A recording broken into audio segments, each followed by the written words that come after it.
So samahan nyo pala ako today, mamimili tayo ng chandelier para dun sa current project natin na build and sell. At papakita natin sa inyo magkano nga ba yung mga presyo nito ngayon or yung mga average price. So dito sa current project natin, ang sagot natin dito is yung fixtures, no? Tulad nitong chandelier at yung tangke, no, na meron sa isang bahay. Bali sa next day na lang natin pag-usapan yung tangke at yung sa ibang fixtures na kinabit natin. Pero currently, pag-usapan muna natin itong chandelier. So disclaimer ko lang na meron pang marami pang bilihan na ganito sa Manila. May mga mas mura, may mas maganda, may mas mahal.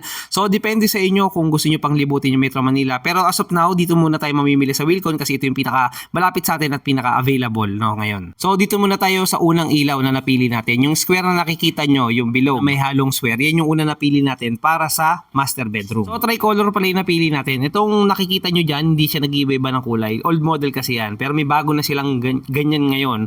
At by the way, ang presyo pala nun, nung nakita nyo kanina, is nasa 15,000 pesos na siya. Itong pangalawang ilaw naman na nabili natin ay para sa kitchen. Ang presyo nito is 6,800 pesos. Ang tatak nito is Apollo. Yung tatak kanina pala is Big Light.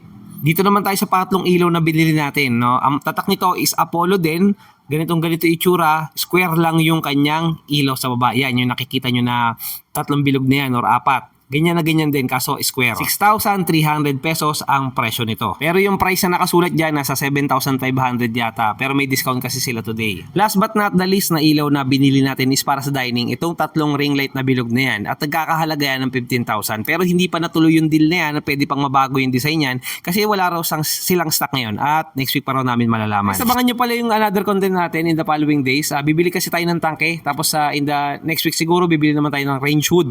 Magkano nga ba yung mga presyo nito ngayon, yung average price, para at least may idea kayo kung magkakaroon kayo ng project na katulad nung ginagawa ko ngayon. Kung mahilig pala kayo sa mga real estate videos na napanood nyo ngayon, baka pwede nyo naman i-like and subscribe to channel natin. Share nyo na rin sa mga kaibigan nyong mahilig sa ganito upang matuto rin sila.